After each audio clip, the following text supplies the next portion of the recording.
If you want to send a welcome email automatically through Zapier using your personal email, this video is going to walk you through the full setup step by step.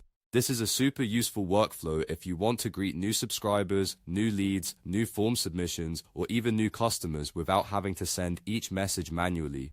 By the end of this tutorial, you'll have a simple Zap setup that can trigger an email from your personal Gmail account, and I'll also show you how to test it and publish it properly. If this tutorial helps, please hit the like button and subscribe for more easy software guides just like this one. Alright, let's jump in. First, open Zapier in your browser. Once you're on the Zapier homepage, the next thing you want to do is click on Create. This is where Zapier lets you start building a new automation from scratch. After that, click on Zap Workflows because that's the area where you create a new Zap and connect the apps you want to use. Now you'll see the Zap editor, and the first thing you need to set up is your trigger. Go ahead and click on Trigger. The trigger is the event that starts your automation. In this example, you can search for and select any app you want to use as the source. A common option is Google Sheets, especially if you're collecting new contacts or signups in a spreadsheet, but you can use another app if that better fits your workflow.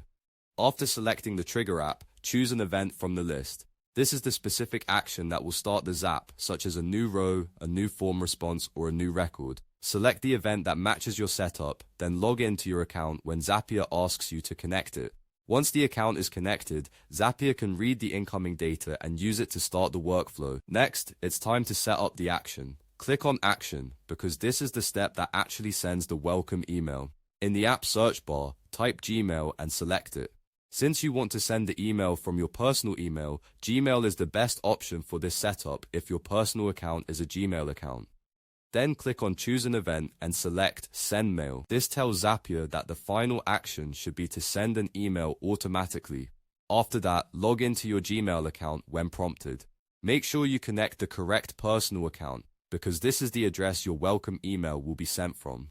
Once everything looks good, click on Build It in the top section. Zapier will prepare the automation and let you review the full workflow.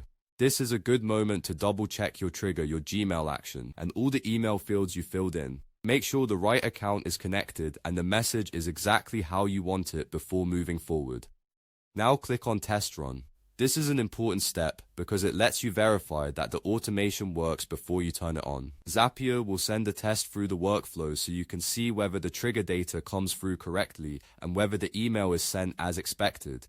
If something looks off, you can go back and adjust it before publishing. If the test looks good, the final step is to click Publish. Once you publish the Zap, your automation is live and ready to send welcome emails automatically from your personal email whenever the trigger event happens. And that's it, your welcome email workflow is now set up in Zapier. This is a really simple but powerful automation, especially if you want to save time and stay consistent with your communication. You can use it for lead follow-ups, onboarding messages, or customer welcome emails without having to do it manually every time. If this video helped you, please give it a like, subscribe to the channel, and turn on notifications so you don't miss the next tutorial. Thanks for watching, and I'll see you in the next one.